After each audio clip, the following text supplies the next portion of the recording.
Praise the lord.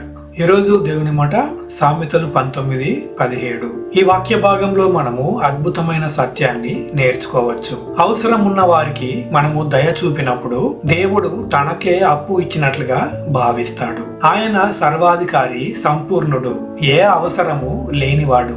అయినప్పటికీ మనము ఇతరుల పట్ల చూపే చిన్నపాటి దయను తనకు వ్యక్తిగతంగా చేసిన సేవగా ఆయన భావిస్తాడు అని దేవుని వాక్యము చెప్తోంది. అందుకే మనము దయను ఆచరించాలి. ప్రశంస కోసం కాదు, గుర్తింపు కోసం కాదు, ఇతరుల కోసం మాత్రమే కాదు, మన ఆత్మీయ ఎదుగుదల కోసము, అలాగే మనకు కలిగే ఆశీర్వాదాల కోసము.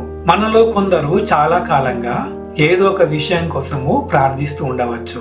దేవుని అనుగ్రహము లేదా పరిస్థితులు మారాలని ఎదురు చూస్తూ ఉన్నారేమో. కానీ ఒక్కసారి ఆగి మనలను మనమే ప్రశ్నించుకోవాలి. సహాయం చేసే స్థితిలో ఉండి కూడా మన ముందు ఉన్న ఎవరికైనా సహాయం చేయకుండా దాటవేస్తున్నామా? దయ చూపడానికి వచ్చిన అవకాశాన్ని వదులుకుంటున్నామా? ఎందుకంటే ఇతరుల పట్ల కరుణ, దయ చూపే వారిని దేవుడు ఆనందంగా దీవిస్తాడు. వారి ప్రార్థనలు ఆయన అంగీకరిస్తాడు. పరిశుద్ధాత్మ దేవుడు తన నడిపింపును మరింతగా మనకు అనుగ్రహించును గాక.